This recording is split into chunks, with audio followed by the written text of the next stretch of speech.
السلام عليكم ورحمة الله وبركاته. أهلا وسهلا بكم to everybody from wherever you are in the world this morning, this afternoon, this evening. Inshallah, you're all well. I feel alone today because I don't see anybody on the screen. There you are, Muhammad Razi. Assalamu alaikum. And Nadir, وعليكم Petrov, السلام ورحمة الله وبركاته. Omar. السلام عليكم. Alaikum salam, alaikum salam. It's nice to see faces, you know. Um, in the beginning, we had everybody on the screen pretty much, and then slowly, slowly it trickles away.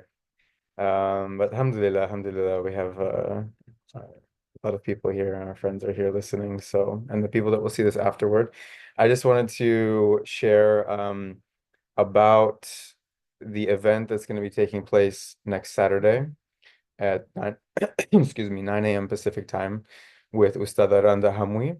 Many of you have signed up, so thank you for expressing your interest. We have over 100 people, more like 110, 112 people that have registered, and I think that my Zoom limit is 100 people. So not everybody that registered will probably attend, but just in case you did register and for whatever reason you get some notification on Saturday that you're not being let into the room, you know why. So if you really want to be there, please show up a little bit early so you can get a place in the room. And inshallah, it's going to be a really beautiful talk. If you've looked at any of her stuff online, her website, her Quran blog, her book, a beautiful thinker and comes from a very rich lineage and tradition. So, and she's in Dubai. Actually, she's going to be having a book launch on the 3rd, I think the 3rd and the 9th. Let me double check. So for anybody that's in the UAE, let me just verify the information for you. She says, yeah, she's having the book launch on the 3rd and a book signing on the 9th at the Sharjah International Book Fair, inshallah. So if you are in the UAE and you're hearing this and you'd like to connect with Ustada Randa, she will be there. Beyond this, we also have some things that we're working on, some potential new offerings and spaces that we're talking about creating for the community. One being a space in which we can devote more time to studying the Quran, inshallah, and then some other possible offerings to as sort of other legs to this greater, I don't know, village that we're collectively giving life to. So inshallah. So without any further ado, I will pass it over to Dr. Ali Hussein, الحمد calling. لله رب العالمين وصلى الله وسلم وبارك على سيدنا محمد وعلى آله وصحبه أجمعين. السلام عليكم ورحمة الله تعالى وبركاته. Welcome everyone. Alhamdulillah, it's so great being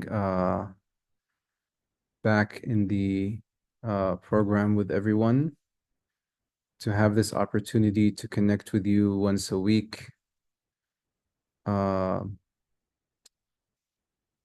as we journey through the teachings of the Sheikh, may Allah sanctify his secret, Sheikh Muhyiddin ibn al-Arabi. And we are continuing. Let's see. CD, Josh, if you can turn on sharing, please.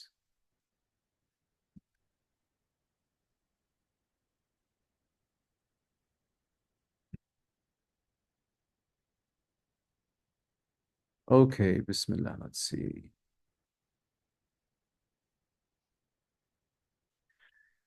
As we continue our journey with the Sheikh we're still in the chapter on Sayyidina Adam alayhi salam, and one of the one of the ways in which one of the signs of traditional learning is that it goes very slowly. As a statement, I actually believe it is part of a hadith, it is part of a dua of the Prophet ﷺ. ما قل وكفى خير مما كثر وألهى. That which is little and sufficient is better than that which is abundant but distracting.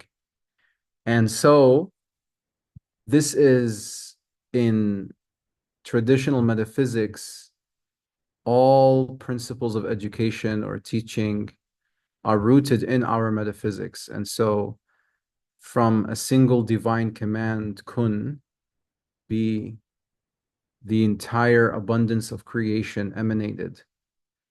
And so similarly, from one word of the saints, you can spend entire classes and sessions just elaborating and explaining and going back and forth.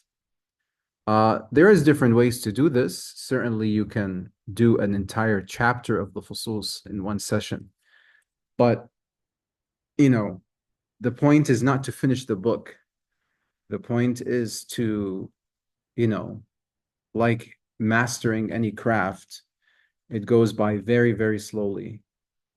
And I remember when I was meeting with friends of mine who are studying traditional calligraphy with Isnad in Turkey. And some of them have been for 10 years on their first assignment, and they still have not moved from that first assignment. And they said, well, can't you just let me move to the next one, and whatever problems I have will be fixed? And the response was, but the point is not for you to move to the next assignment. The point is for you to internalize whatever it is you're supposed to internalize from this assignment. So this is why I have always been in favor of lingering and paying attention to what the Sheikh says and revisiting ideas that we have already discussed to see why he repeats them. Because this is, and this is, by the way, this is all antithetical to modern education. Because modern education is so much about quantitative accumulation of knowledge, whereas traditional education is all about listening to the silence, right? Paying attention to what is the sheikh or the author not telling you. I was really mesmerized when I started my PhD studies and I was taking a class with the late Professor Michael Bonner, who passed away shortly after my dissertation defense. He was a master of the Arabic language, a master of Farsi, a master of Arabic, Italian, French, German. He was just a brilliant scholar, very funny, very humble. And he was telling us during one class that when he was studying, and he took an independent study on Persian poetry. And his teacher said, he said, I refuse to teach you this at the university. You'll have to come to my house. He was like, this is really weird. Like, there is no such thing as going to a teacher's house. He's like, I'll tell you why once you come to my house. So when he went to his house, he brought tea. And he says, this poetry that we're reading, the Diwan of Hafiz, I learned it from scholars and poets in Iran. And they refused to teach me unless it was over tea. and they entrusted me not to teach it even at the university level without serving tea first. So that's how I have to do it. And he said he would serve us tea, and we would spend 3 hours on just one verse. This is not even like in a madrasa, or like this is at an academic university, but it's that old style of isnad. And until today, you go to teachers' houses in Egypt and Morocco, they always serve you, they always teach you over tea, because much of the meanings are tasted, hence the word mashraba, right? To drink. It's all about drinking and tasting meanings as opposed to just understanding them rationally. As a matter of fact, wilaya, traditional Islamic education, is all about problematizing the idea that knowledge is understood through here. Certainly, the Sheikh is one of the people who sought to drill that. And in the Futuhat, that's all he talks about, that this is not about rational understanding of knowledge. It's actually about tasting meaning as opposed to understanding it with the aql. طيب, so we finished until this part, iftiqar. So we have the second part of this paragraph, section 14. So if we can get 3 readers, after some dua, alhamdulillah rabbil alameen, wa sallallahu wa sallam barak ala sayyidina Muhammad wa ala alihi wa sahbihi ajma'in.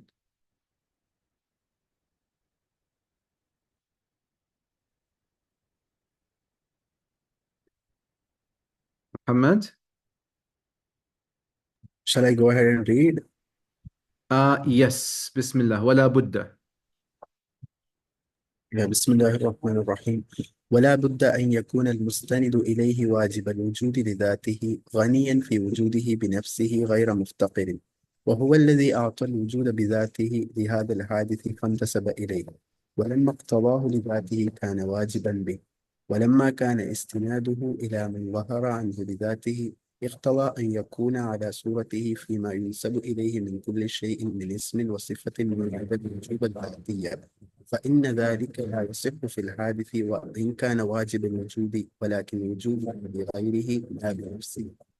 ما شاء الله. جزاكم الله خير. دكتورة هدى. السلام عليكم. بسم الله. ولا بد أن يكون المستبد إليه واجب الوجود.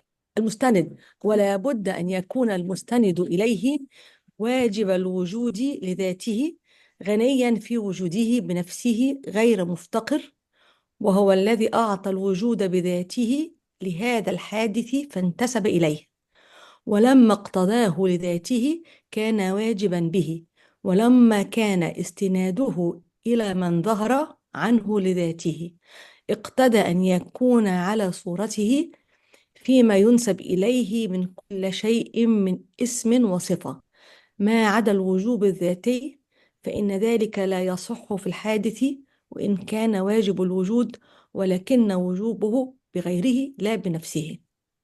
جزاكم الله خير. سماح. شكرا.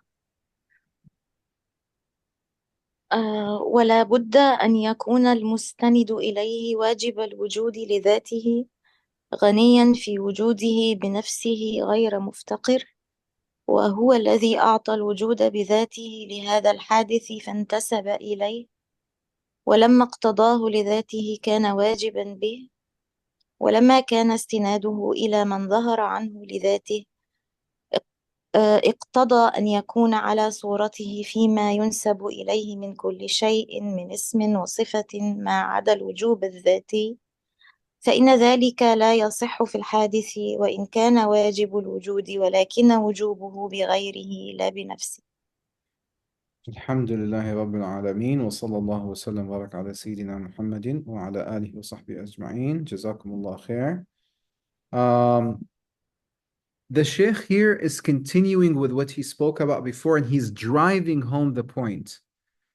He's driving home the point, the extent to which the creation is impoverished and in need of the Creator.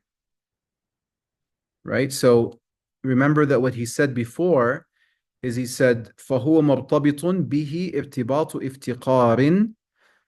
What is huwa here? Al-hadith, the incidentals, the created things, the possible things, which is everything other than Allah subhanahu wa ta'ala. Everything other than Allah subhanahu wa ta'ala is connected to Allah subhanahu wa ta'ala through a connection of impoverishment, of neediness, of being in need for everything. At the most foundational level, existence,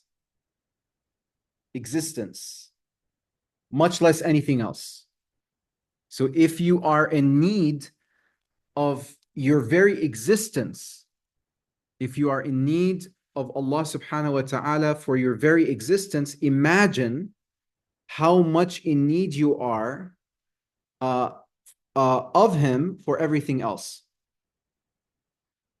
Now, what does it mean then to say that the created things, which is everything other than Allah subhanahu wa ta'ala, is tethered like that circle?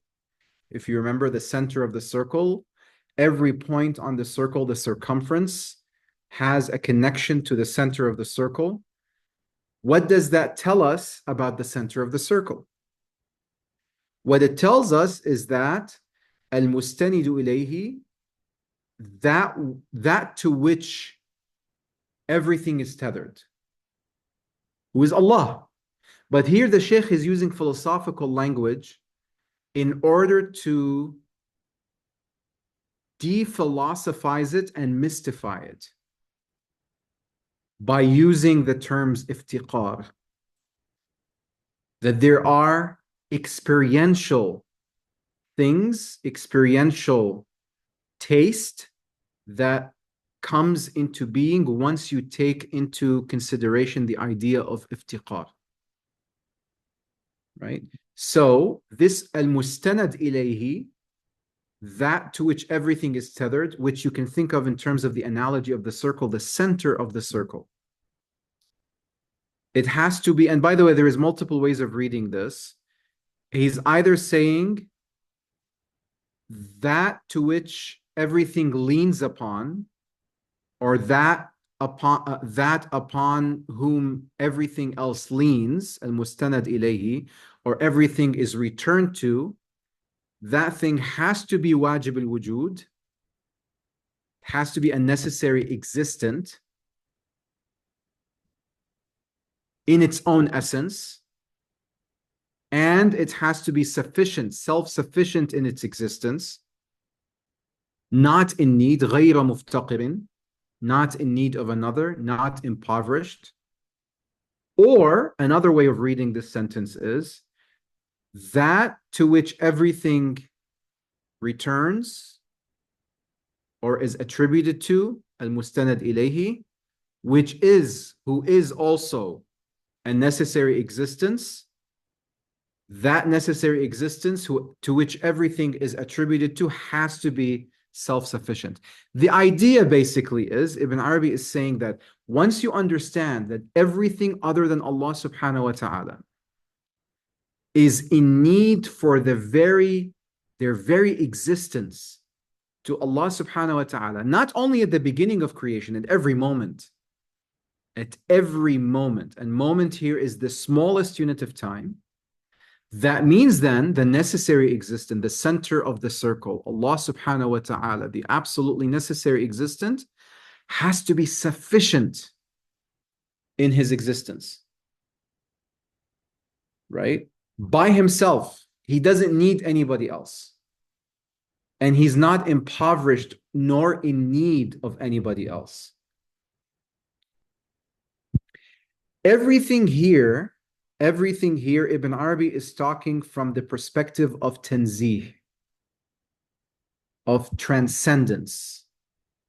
So he's speaking in the language of negative theology. He is talking about God as utterly independent of his creation. He's not touching upon tashbih. Right? He's not touching upon immanence. which is the relationship between rububiyyah and ubudiyyah. He's talking about God as the absolutely necessary and self-sufficient existent. And really what he's saying is, and he says this in other places, is that this necessary existent, who is again the center of the circle, Allah subhanahu wa ta'ala, one of the impossible things is to imagine his non-existence. Because without the center of the circle, there is no circle. So the fact that there is a circle, the fact that there is a circumference, this whole existence means that there is a center. Without the center, the circle cannot be. Right? وهو الذي أعطى الوجود بذاته لهذا الحادث فانتسب إليه. So why must this necessary existent, who is Allah subhanahu wa ta'ala, why must he be self-sufficient in his own existence? Not impoverished, because he is the one who gave existence through his own essence to these other things, the possible existence. And here he's not just saying he created them. Here he's alluding to something very, very subtle. That there is what he calls tarjih. Tarjih. Tarjih means preponderance. What does it mean, preponderance? Well, at a certain point in time, there was no existence. Right? كان الله ولم يكن معه شيء ثان. And then God began creation. And creation is not eternal. We're not talking now about al-a'yan al-thabita, the immutable entities. We're talking about things coming physically into existence. Right? So the fact that things didn't exist before and they started existing or coming into physical, actual existence at a certain point in time means that there is a murajjih, a preponderer, someone with agency, one with agency, to bring the created things out from potentiality, thubutiyya, thubut, immutability in divine, in God's knowledge, and to bring them out into actuality. And that one, the only one who can do that is Allah. So this is what it means. وَهُوَ الَّذِي أَعْطَى الْوُجُودَ بِذَاتِهِ لِهَذَا الْحَادِثِ فَانْتَسَبَ إِلَيْهِ. So two things. Allah is the preponder. He chooses a specific moment according to his qada and qadar to bring things out from potentiality in his knowledge, and they have always existed in his knowledge. Right? This is key. When Allah subhanahu wa ta'ala creates things, they don't start existing in his knowledge at that point. Right? Because if you say that, you're saying that Allah didn't know what he created before he created it. But Allah's knowledge is infinite. Right? The reason why he said bidatihi is because wujud, being, is one of the essential attributes of God. As a matter of fact, in many places in the Futuhat, the Shaykh is even specific not to call God mawjood, even though he is existent, but rather to call him wujud, being. Allah is wujud. That's why he says, wajibul wujud, he who is necessary existent or in the necessary being. أعطى الوجود بذاته, meaning that wujud, being, is not a secondary attribute, it is an essential attribute. Sheikh Muhyiddin talks about some essential attributes of Allah subhanahu wa ta'ala, including rahmah, including haya, but he looks at rahmah as being one of the essential attributes of Allah subhanahu wa ta'ala. And this knowledge was revealed with the Prophet sallallahu alaihi wasallam, who is rahmatan lil alameen. Right? Once you understand this idea of preponderance, now look at how the Sheikh is building the cycle, right? He's building the narrative. Once you understand that, then you understand that the created things are always to be attributed to the one who brought them out into being. فانتسب إليه. Right? And this to him is key. What does it mean to be attributed to him, to Allah subhanahu wa ta'ala? فانتسب إليه. Right? He explains that.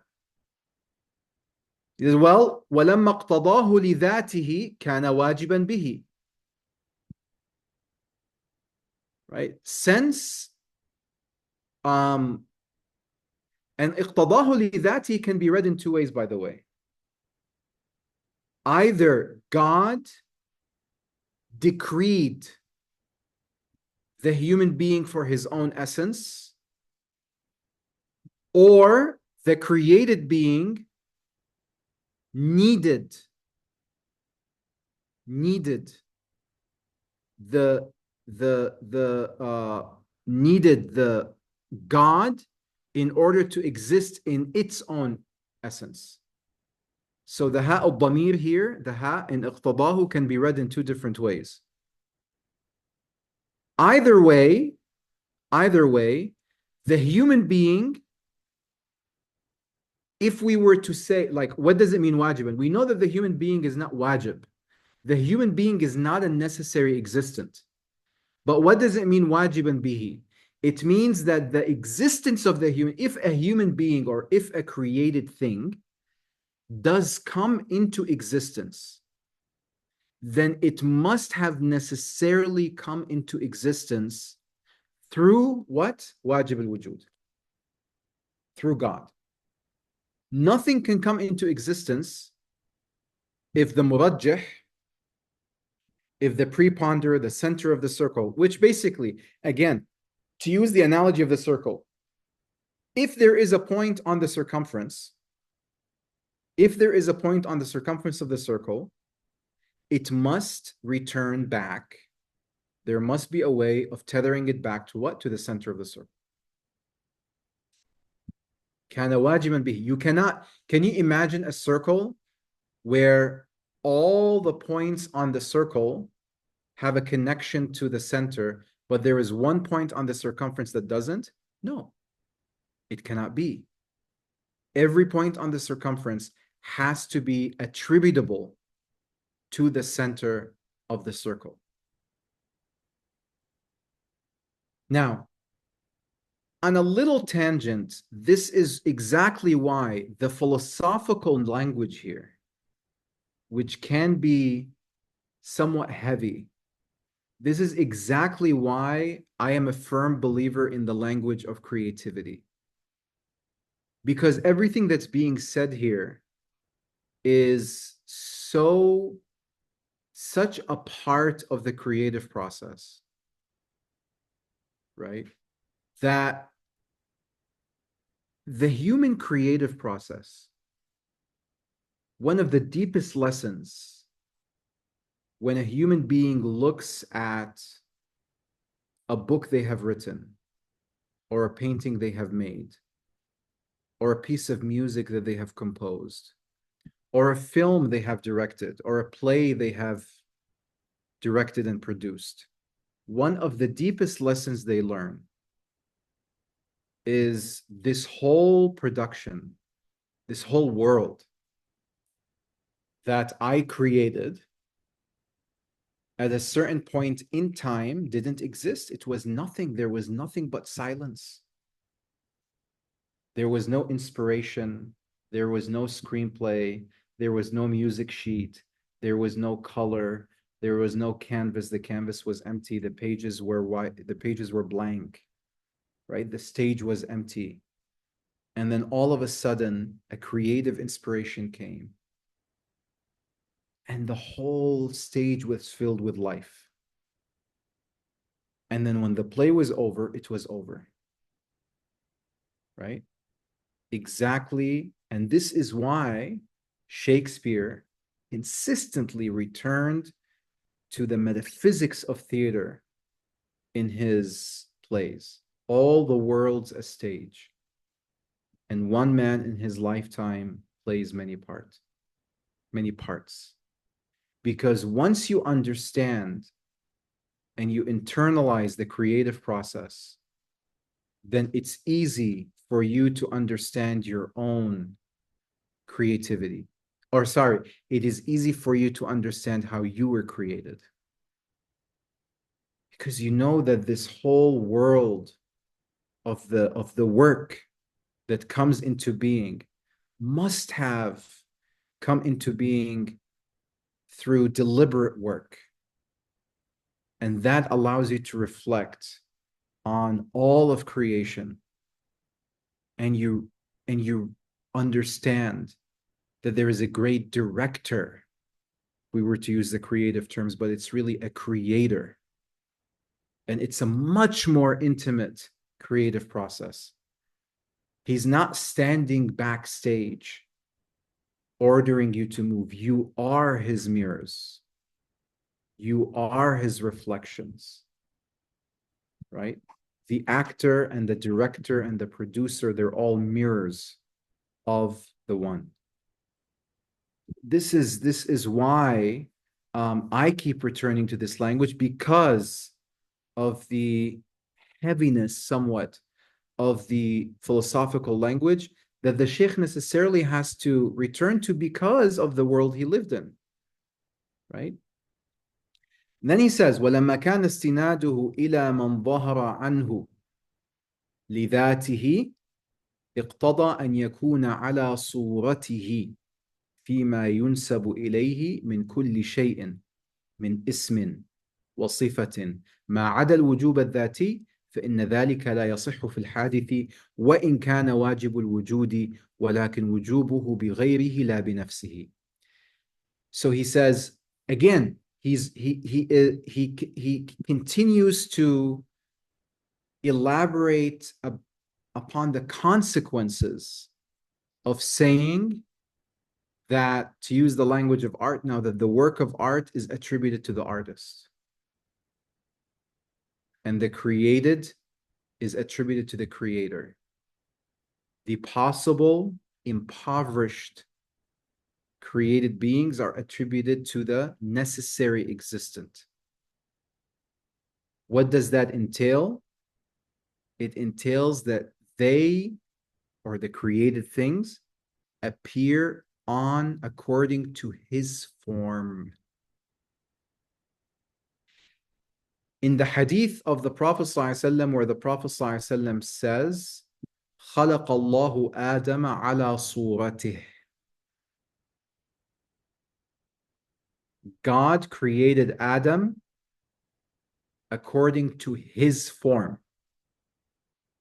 The question is, what does the pronoun his, who does the pronoun his refer to? Does it refer to Adam? Or does it refer to God? And Ibn Arabi, the master of Arabic that he is, tells us it would be redundant for God to say, or for the hadith, the Prophet ﷺ to say that God created Adam in his form, because that's a basic Islamic belief that Allah already says in the Quran, وَاللَّهُ خَلَقَكُمْ فِي أَحْسَنِ تَقْوِيمٍ, that the human being is already created in the best form. What does it mean to say that God created Adam in Adam's form? Of course. He says the subtle point here is that Adam is created in God's form. But you have to understand what that means. Because we know that God cannot be contained in form.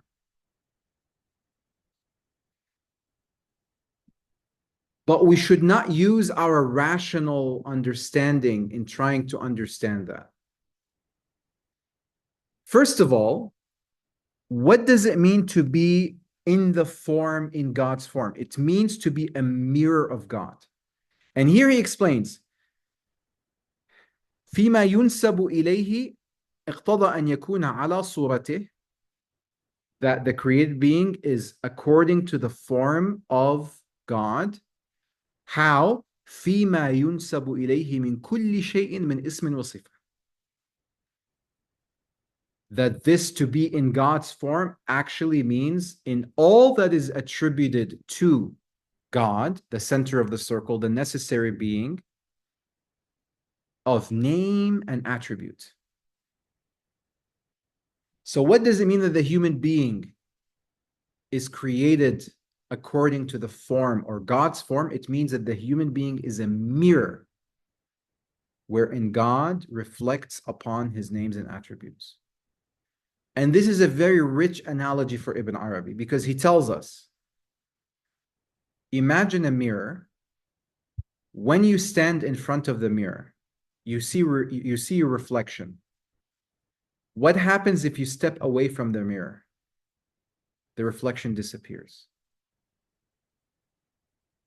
If God, Allah subhanahu wa ta'ala, if he diverts his gaze of mercy and magnificence and beneficence away from the mirror of creation, the creation will disappear.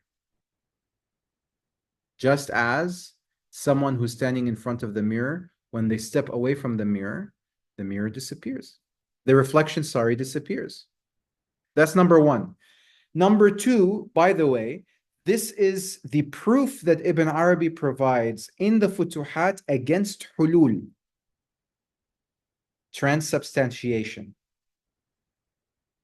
or the idea that, specifically while discussing the definition of Khalil, which is the title that is given to Prophet Ibrahim alayhi salam, that is usually translated as God's intimate friend or God's beloved. But Khalil ibn Arabi says is from takhallala, to be permeated. The beloved or the lover is permeated by the beloved. And he says that do not think that this means that God permeates or resides within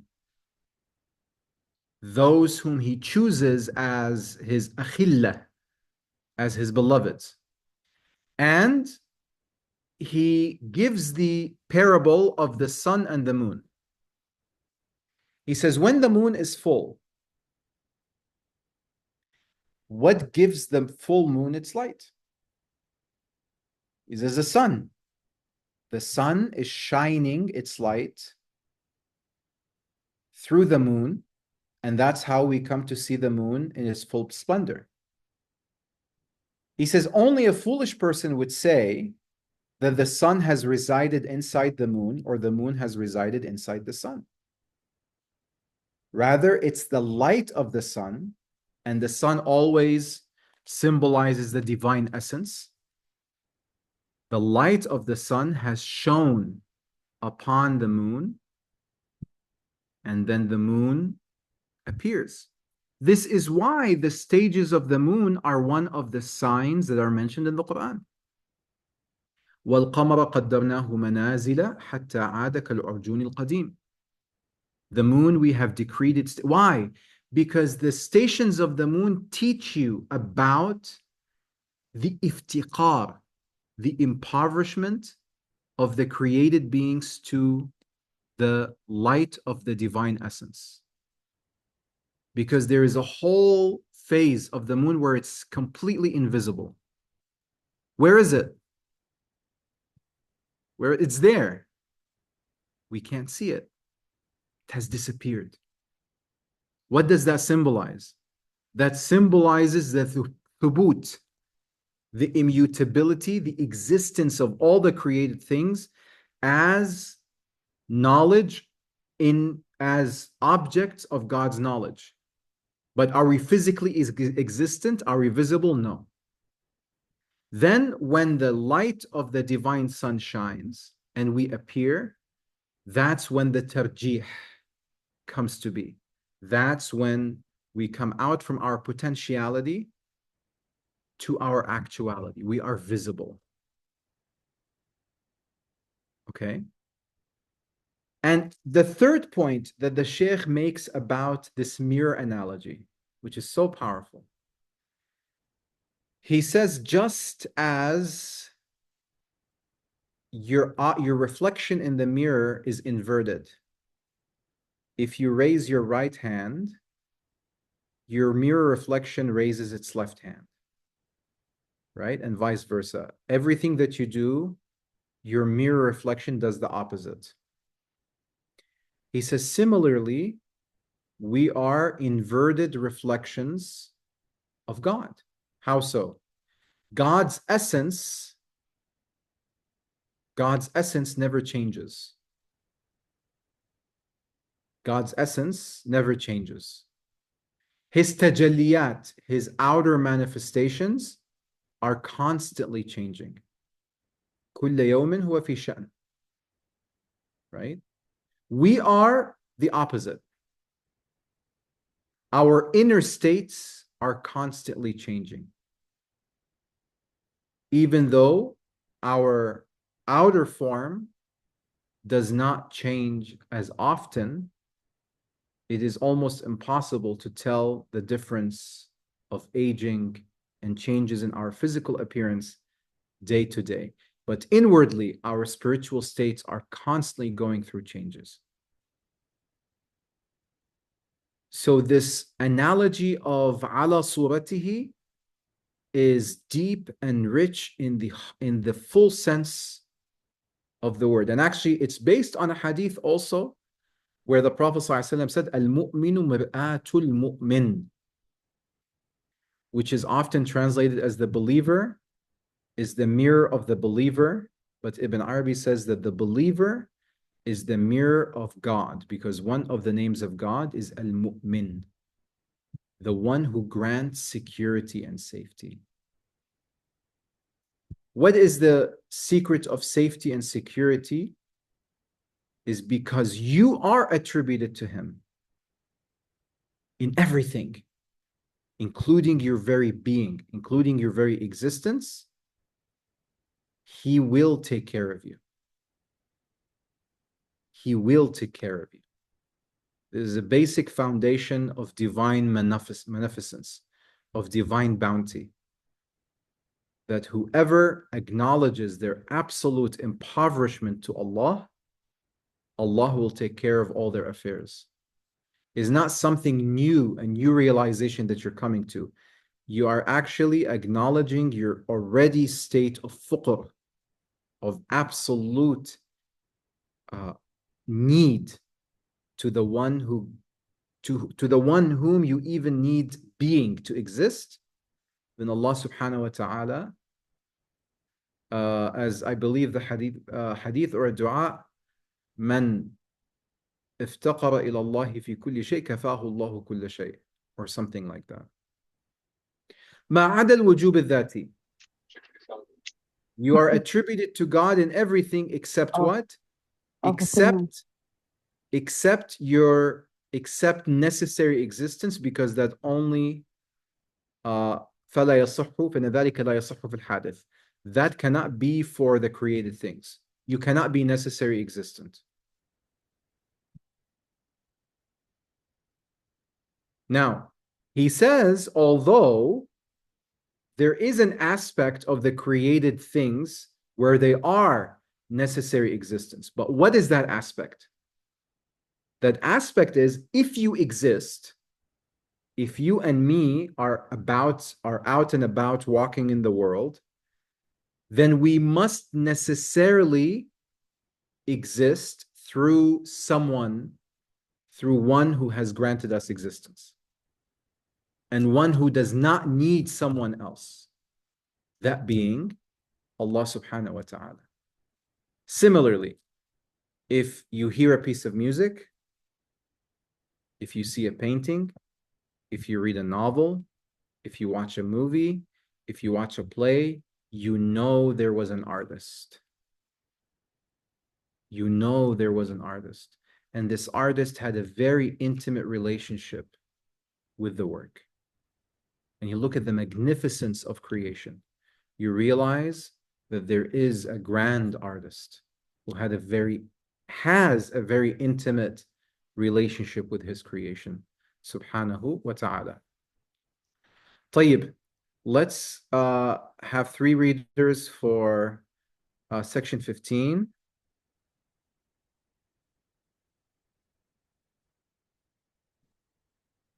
I'm sorry the diacritics are not there.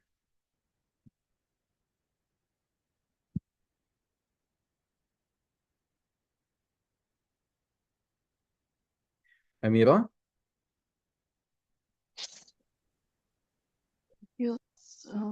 ثم لتعلم أنه لما كان الأمر على ما قلناه من ظهوره بصورته أحالنا تعالى في العلم به على النظر في الحادث وذكر أنه أرانا آياته فيه فاستدللنا بنا عليه فما وصفناه بوصف إلا كنا نحن ذلك الوصف إلا الوجوب الخاص الذاتي. ممتاز.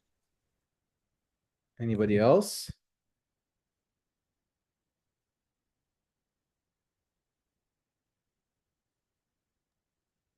Who wants to practice their Arabic? At least one more. Shall I go ahead? تفضل محمد. Go ahead, Muhammad. يا ثم لتعلم أنه لما كان الأمر على ما قلناه من ظهوره بصورته أحالنا تعالى في العلم به على النظر في الحادث وذكر أنه أرانا آياته فيه فاستدللنا بنا عليه فما وصفناه بوصف إلا كنا نحن ذلك الوصف إلا الوجوب الخاص الذاتي. ممتاز. One more maybe? I can go. Go ahead. رزانة. Okay. فلما علمناه بنا ومنا نسبنا إليه كل ما نسبناه إلينا. No, this is, sorry, Azana, this is the wrong section. Oh, sorry. ثم لتعلم. ثم لتعلم أنه لما كان الأمر على ما قلناه من ظهوره بصورتهم وأحالنا تعالى في العلم به على النظر في الحادث وذكر أنه أرانا آياته فيه فاستدللنا بنا عليه فما وصفناه بوصف إلا كنا نحن ذلك الوصف إلا الوجوب الخاص الذاتي. ممتاز. تمام. The Sheikh continues to build on what it means, and this is one of the... It's difficult to describe how brilliant Ibn Arabi is when he does this. But he really takes each one of these points to its utmost limit. I mean, you know, he usually in our modern, we call it beating an analogy to death. But what he's actually doing is he is fully fleshing out the ramifications and the consequences of these. And he takes them very seriously. Analogies and the meanings are very, it's a full vision. And it's just remarkable to see the extent to which he does that. So he says, given what we have said, that the appearance of the created thing happened according to the image or the form of God, he, may he be exalted, delivered us in order to know him by gazing upon all the existent things, all the created things, sorry. And he mentioned that he showed us he showed us his signs within the created things, whence we sought proof of him through us. And this is based on a hadith also where the Prophet ﷺ said, تفكروا في خلق الله ولا تتفكروا في ذات الله أو كما قال صلى الله عليه وسلم. Reflect and contemplate upon God's creation and his signs, not God's essence. But Ibn Arabi is saying, because we don't actually think about what that means. You cannot know God as God knows himself. You can only know God through his creation.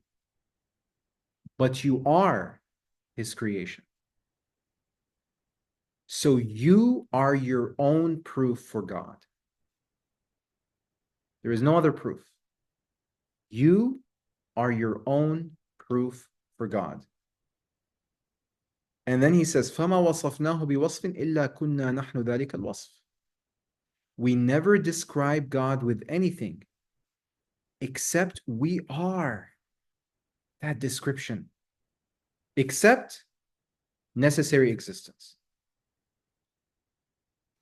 Because you are his mirror. So if you think that God is A, B, C, and D, that's because you are A, B, C, and D. You're not seeing God as he is. Certainly not as he knows himself. We can't even see the Prophet ﷺ as he is. You can only know the Prophet ﷺ as you are. This is why there is a very well-known book among the Sada Ba'alawi in Hadramaut, a book called مغناطيس الوصول لرؤية الرسول. It's a collection of salawat that you recite in order to help you see the Prophet ﷺ in the dream. And one of these salawat is, "Oh Allah, grant us to see the Prophet ﷺ as he is in your knowledge. أرنا النبي صلى الله عليه وسلم كما هو في علمك." Let us see the Prophet ﷺ as he is in your knowledge. Right?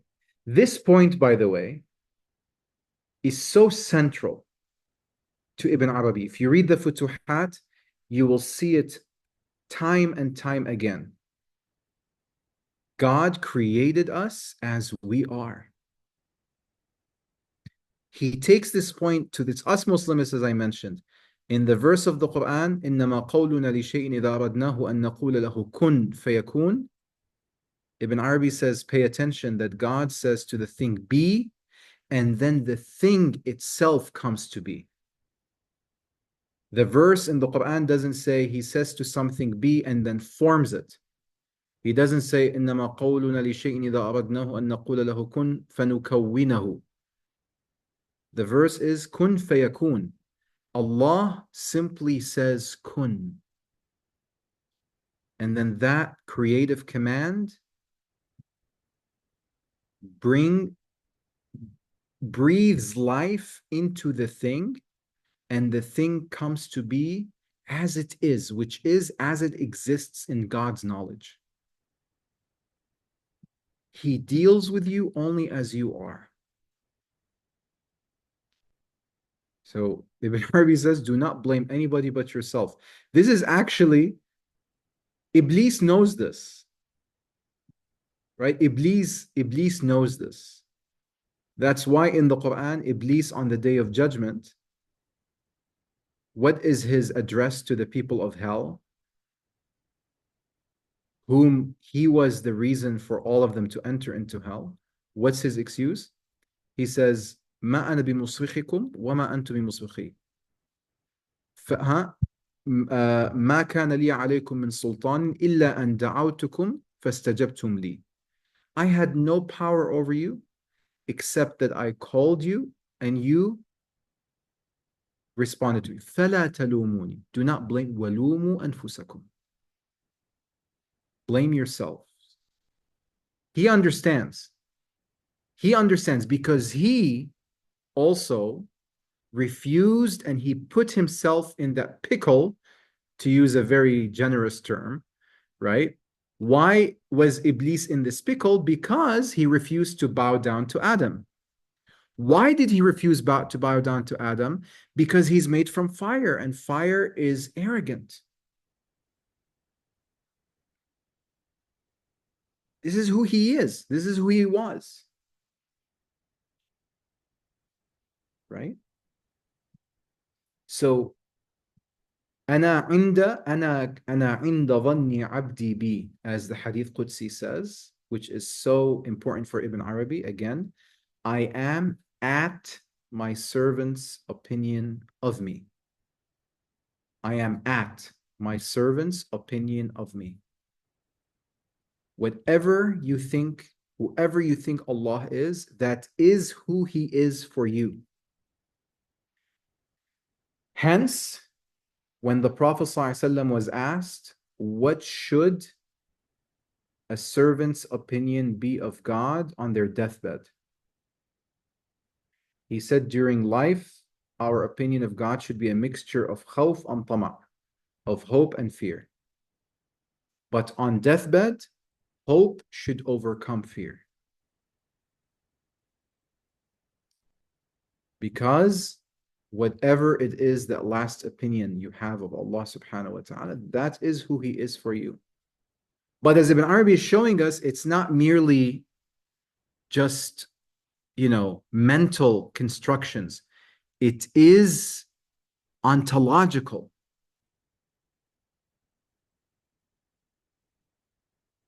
It is ontological. It is by existence. We cannot know God except as we are. And then you come to the issue of dispositions, and then you have that everybody, each creation of Allah subhanahu wa ta'ala, knows Allah subhanahu wa ta'ala according to its own disposition. Right? Lawnul ma, lawnul ina. As Imam Junaid often said, the color of water is the color of its container. Every human being has a particular disposition. Every creation of Allah has a particular disposition, has a cup. Their heart is a cup with a particular color, with a particular shape. And that's how they perceive reality.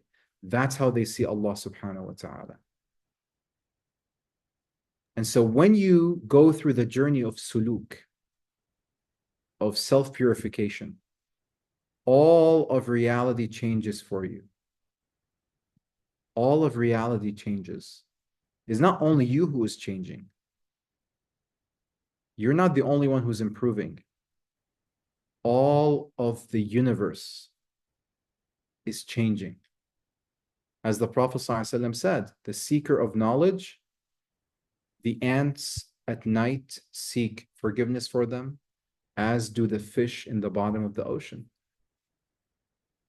Because you are taking that journey, so the entire universe is, what is it called? Not karma. This idea of manifesting. Like when you take a step,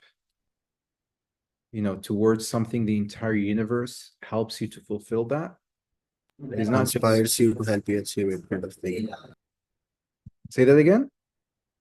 Conspire, like CONSPIRE. That's right. So that's not just a new age spirituality thing. It is actually at the foundation of our metaphysics. It's in the hadith.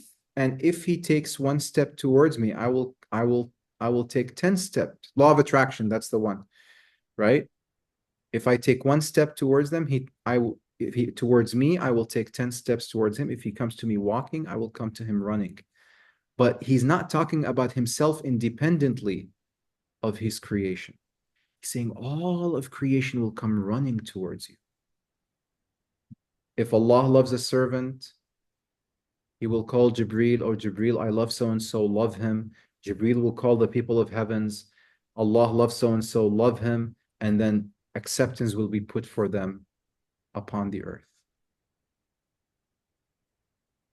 So just look at this central, we could offer, I think just this idea by itself, just this one idea from the Sheikh's teachings, that you know God as you are, that's enough to save humanity. That's enough to solve a lot of problems. Okay, Bismillah. Let's have a few readers for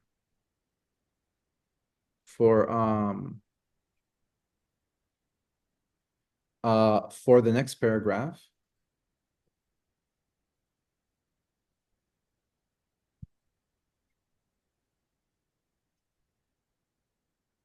At least two readers. Okay, I can go. Bismillah. Isra. فلما علمناه بنا ومنا نسبنا إليه كل ما نسبناه إلينا وبذلك وردت الإخبارات الإلهية على ألسنة التراجم إلينا فوصف نفسه لنا بنا فإذا شاهدناه شاهدنا نفوسنا وإذا شاهدنا شهد نفسه ولا نشك أن كثيرون بالشخص والنوع وإن كنا على حقيقة واحدة تجمعنا فنعلم قطعا أن ثم فارقا به تميزت الأشخاص بعضها عن بعض ولولا ذلك ما كانت الكثرة في الواحد. ما شاء الله. One more.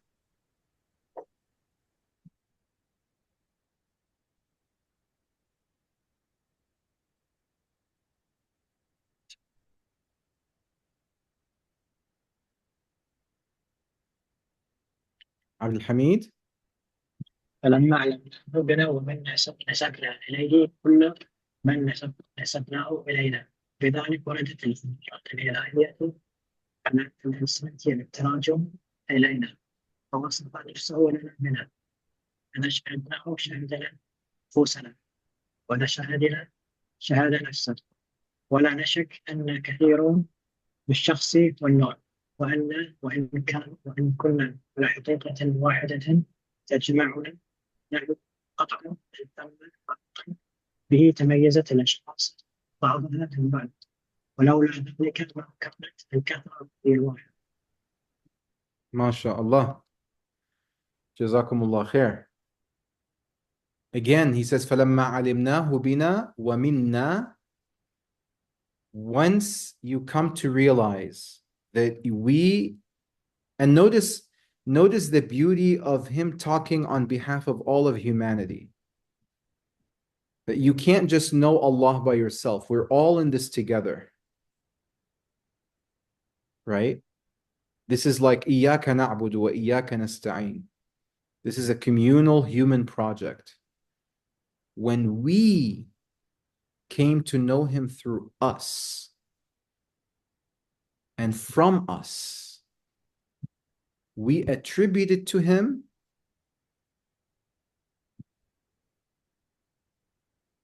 everything that we attributed to ourselves. So basically, again, whatever we attribute to God is actually a reflection of who we are. Right? He says this is all proven in divine news. According to prophets, Quran, Hadith, scholars, saints, he described himself to us through us. If we witness him, we witness ourselves. And if we witness, he witnesses himself. He says, undoubtedly, we are many in individuals and types, genuses, species. And even though that's the case, we are actually in one reality, upon one reality that brings us together. So since we know that there is a reality that brings us and ties us together, which he has already discussed above, then we know that there is also something fariq. There is something that distinguishes individuals one from the other. Had this not been the case, you would not have this perplexing idea of multiplicity within oneness. So now he is, notice how seamlessly, like it's almost like an anesthetic. Like you don't feel how he transitioned from transcendence to immanence. But here he is. All of a sudden now he's talking about we are the mirrors of God. Just 2 paragraphs ago, he was talking about utter transcendence, philosophy, negative theology. And all of a sudden, and like he takes you by the hand, and in 2 paragraphs, all of a sudden it's like we attribute to him whatever is in us. What we're actually talking about is ourselves. That is why when you read the teachings of saints, in the commentary on Fusus al-Hikam by Abdurrahman Jami, he quotes one of the scholars, the commentators in the school of Sheikh Muhyiddin. I believe it's Dawood al-Qaysari. And you'll see the saints say certain things that you just cannot comprehend. He says, whoever claims or whoever says La ilaha illallah is a liar. How can that be possible? We're commanded to say La ilaha illallah. He says, because if you say La ilaha illallah and you're still there, that means you haven't understood the reality of La ilaha illallah. La ilaha illallah isn't a mental proposal. It isn't you confirming to yourself that there is only one God or there is no God but Allah. At the deepest ontological level, La ilaha illallah means nothing. There is nothing that exists necessarily except Allah. So if you are still there, you are proclaiming yourself, you are denying, you are your own rebuttal to the essence of divine oneness. And there is a beautiful book called Winter's Harvest by a modern Saint Shams Friedlander, who is telling his story with the Sufi dervishes. And he says when he visited the Jarahi order either in New York or Turkey, he witnessed a miracle. The first time the Sheikh was there doing dhikr. And every time the dhikr was the shahada. Every time the Sheikh would say La ilaha illallah, he would disappear. He would disappear. When he says Muhammad Rasulullah, he would reappear. La ilaha illallah, he would disappear. Muhammad Rasulullah, he would reappear. Where is that coming from? Because La ilaha illallah is transcendence. Transcendence. God's utter independence. He is the only one who is the true necessary being. Muhammad Rasulullah is immanence. It is through Muhammad Rasulullah that creation continues to subsist. And the combination of La ilaha illallah Muhammad Rasulullah is perplexing. La ilaha illallah is divine inhalation. Muhammad Rasulullah is divine exhalation.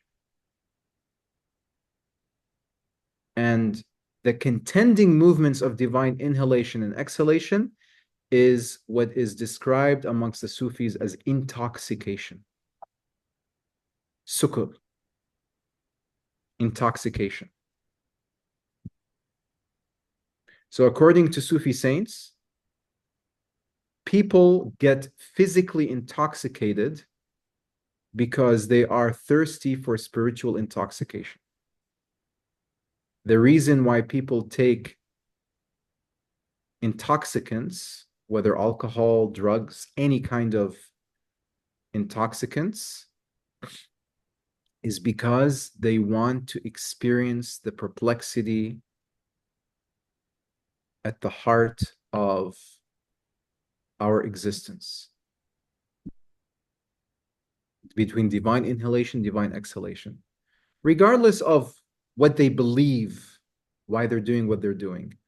And why is that? Why do they want to experience perplexity and intoxication? Because of what the Sheikh is talking about here. Because we know that we are utterly impoverished and in need of God, and yet we know that if we witness Him, if we witness, He witnesses Himself. There is this, Ibn Arabi's entire vision boils down to this beautiful clash between colors, between divine inhalation. Everything is returning to God. Everything, Allah is independent from everything. And on the other hand, God witnesses Himself through His creation. This is all what the path is about. And whether you are a believer or whether you are a non-believer, for saints like Ibn Arabi, everybody is on this path. Everybody's on this path. Some people are aware of it, some people are not aware of it. But everybody's on this path, whether they like it or not. Because as Allah says in the Quran, وَمَا مِن دَابَّةٍ إِلَّا هُوَ آخِذٌ بِنَاصِيَتِهَا. There is not a beast or a creation save that He is pulling it to Him by the forelock. Alhamdulillahi Rabbil Alameen. وصلى الله وسلم وبارك على سيدنا محمد وعلى آله وصحبه أجمعين. Let's open the floor for questions and answers, inshallah, for about 12 minutes. There was one question from, sorry, go ahead, Sidi. I noticed a question by Karima. And Petro had a question first. He said, yes, where does Ibn Arabi discuss the significance of sun and moon letters in Arabic? That would be in the beginning of the Futuhat, if it is there, in a long section on the letters of the alphabet, where he talks about Ibn Arabi in general is less concerned about the way letters are spoken and more about their calligraphy. So he talks about the fact that the different shapes that letters take in words, for example, because Arabic is a cursive language, letters like the letter ha, for example, looks like this in the beginning, looks like this in the middle, and looks like this in the end. Ibn Arabi says each one of these has a different tajalli. Each one of these, even though they're the same letter, but because their calligraphy, their rasm, their shape is different, each one of them has a different spiritual power associated with it. And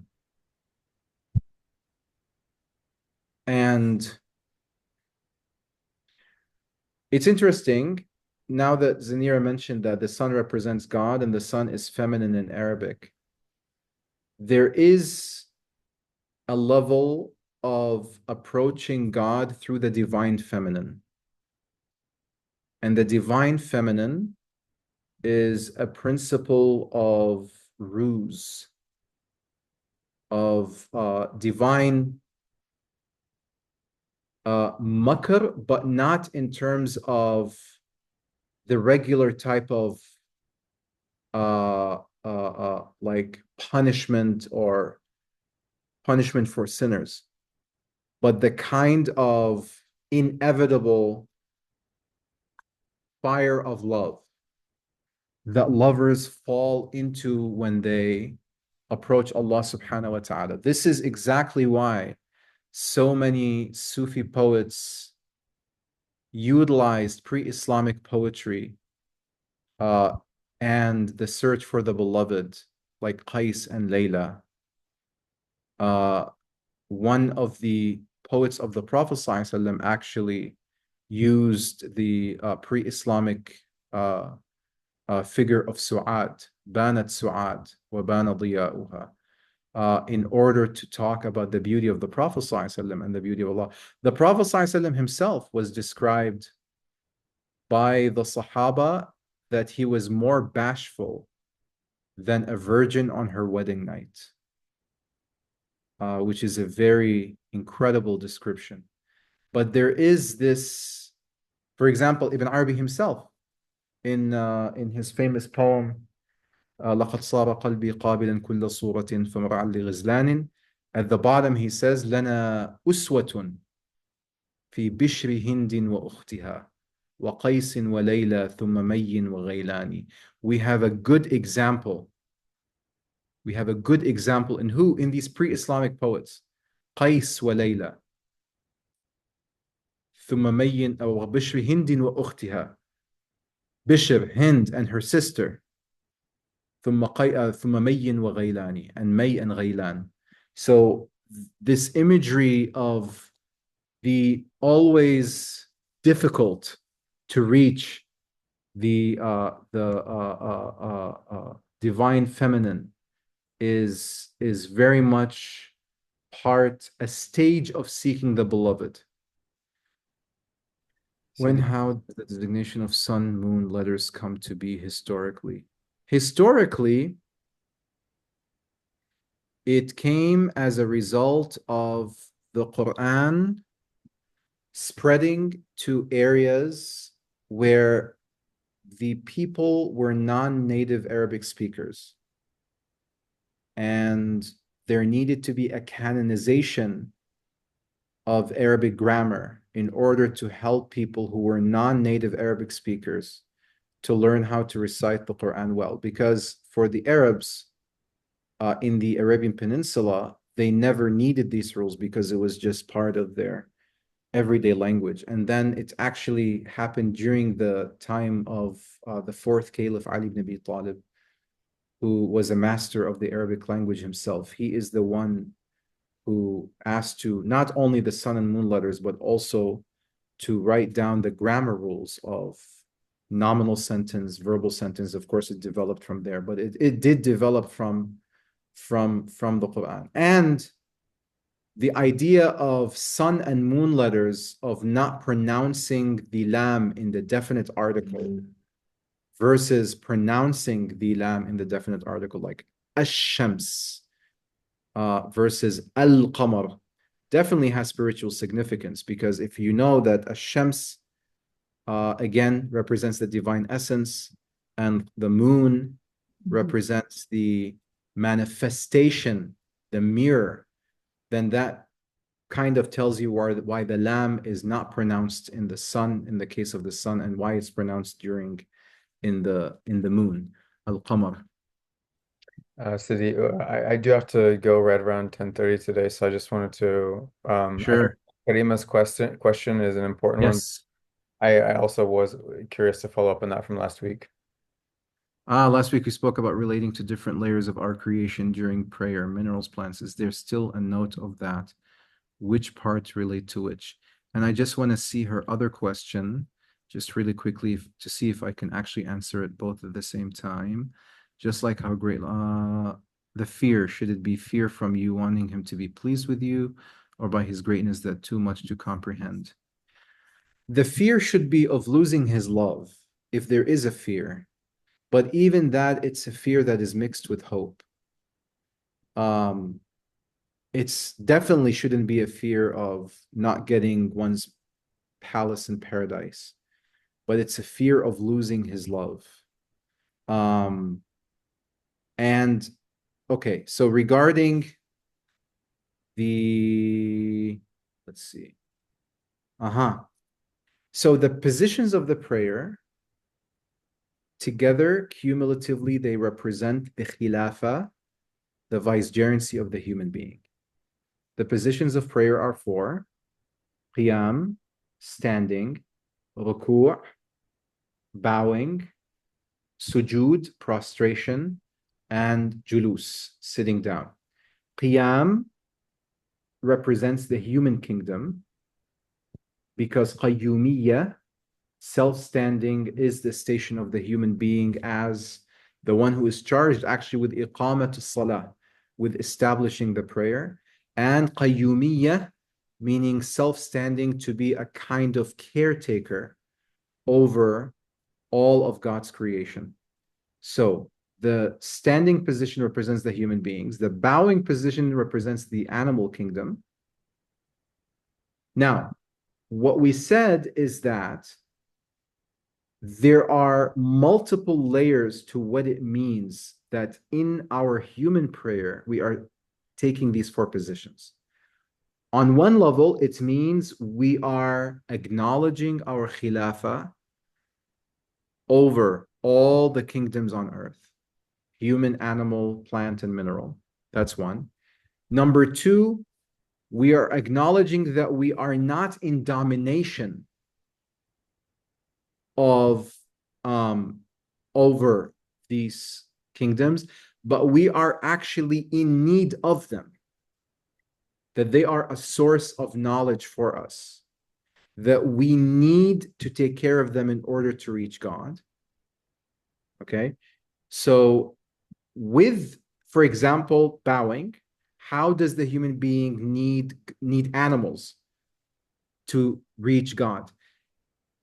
As Ibn Arabi mentioned in The Wisdom of Animals, which is an article, the title of an article by Professor William Chittick, one of the words for animals, baha'im, plural of bahima, is related to bahamut, one of the divine levels of existence, bahamut, which means the presence of divine obfuscation. And it's from the word mubham, obfuscated, unclear. The idea being that animals are called baha'im because they receive divine communication, which human beings are incapable, not necessarily of understanding, they're incapable of carrying. And so the reason why animals communicate in a language which we cannot understand, except in rare circumstances, for example, like Sayyidina Dawood and Sayyidina Sulaiman, who were made to understand the speech of birds. In general, human beings cannot understand the language of animals, because if we were to understand, we might lose our minds because of the depth of knowledge and gnosis that they are receiving. That's in the case of why do we have the position of ruku'? In order to represent the animal kingdom and to acknowledge that we are not only their caretakers, we need them. They have a status above us. And the fact that we acknowledge that is our superiority. That we acknowledge that this creation of God can know God in ways that we cannot. Now, sujud represents the plant kingdom. Now, the roots of the plant go into the ground. That is why the forehead goes into the ground as well, which is the seat of knowledge, like the root of the tree, the root of the plant. And then the stem of the plant goes up.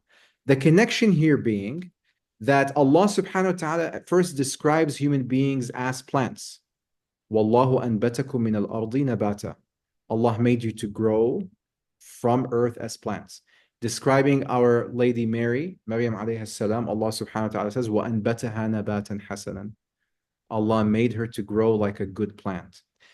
But the deeper connection is that the word nabat is actually related to nubuwah, prophethood. This is why Ibn Arabi associates the wisdom of Isa alayhi salam with nubuwah. Not only because he's a prophet, but because he was raised to heaven. So nubuwah, prophethood, is related to naba, news, and naba.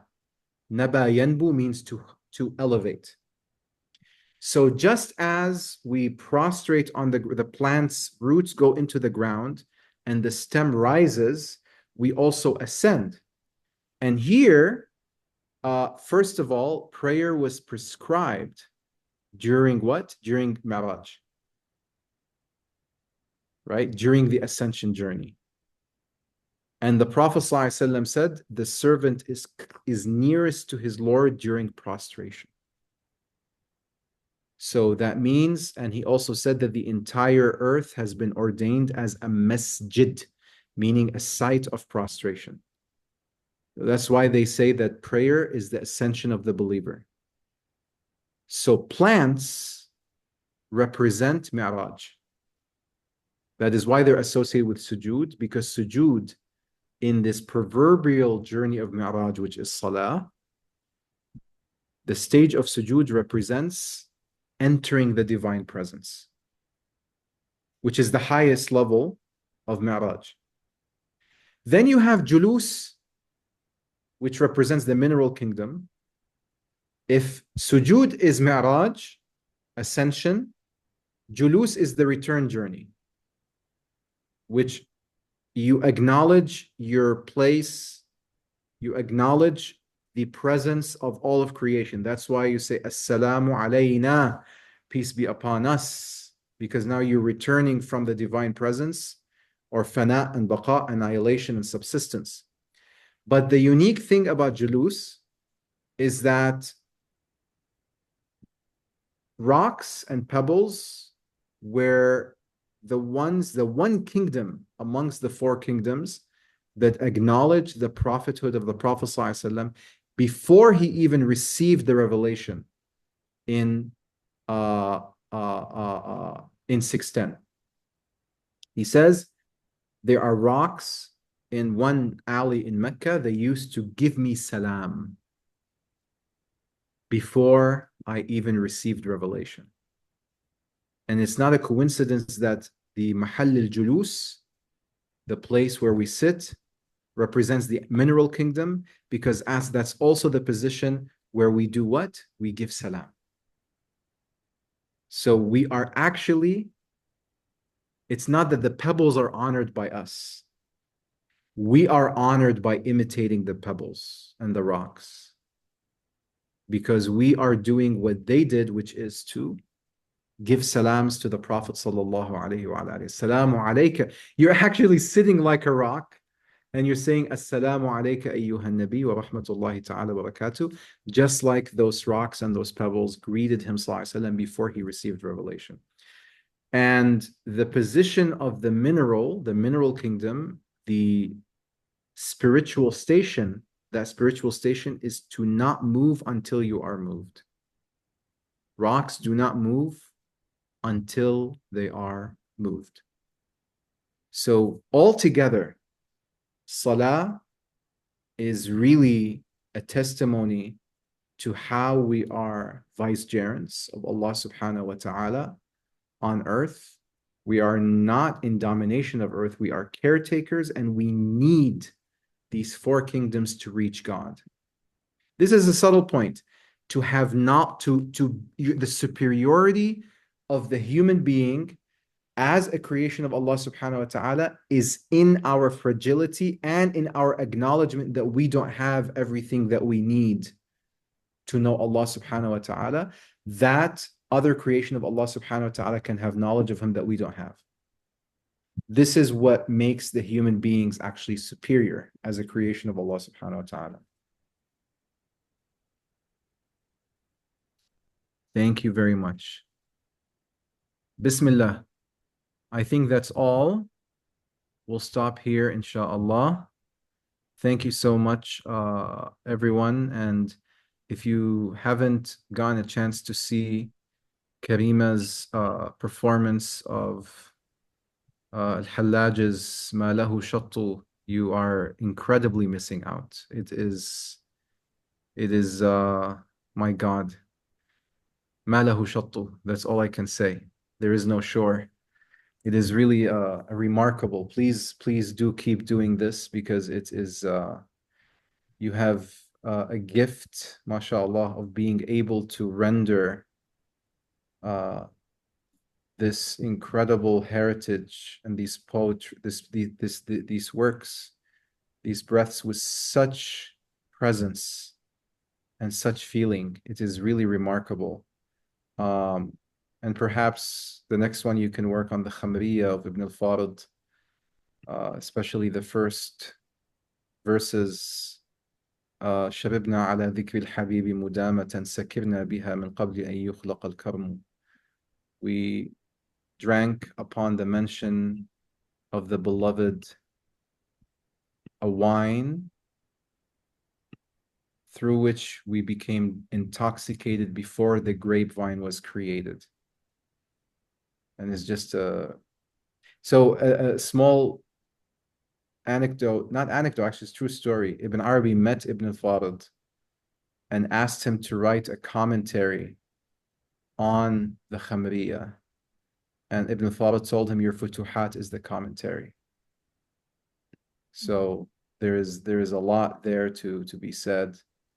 And of course, Ibn Arabi has tons of verses of poetry in the Futuhat as well that are worthy of singing, inshallah. طيب, Jazakumullah khair. Thank you, everyone, so much. Hopefully, sometime in the future, we might even have a in-person retreat somewhere. Who knows? I would love to see all of you here on this side of the world, in Southeast Asia, and Malaysia, Singapore, Indonesia, inshallah. Yalla, assalamu alaikum. عليكم السلام. شكرا. وعليكم السلام.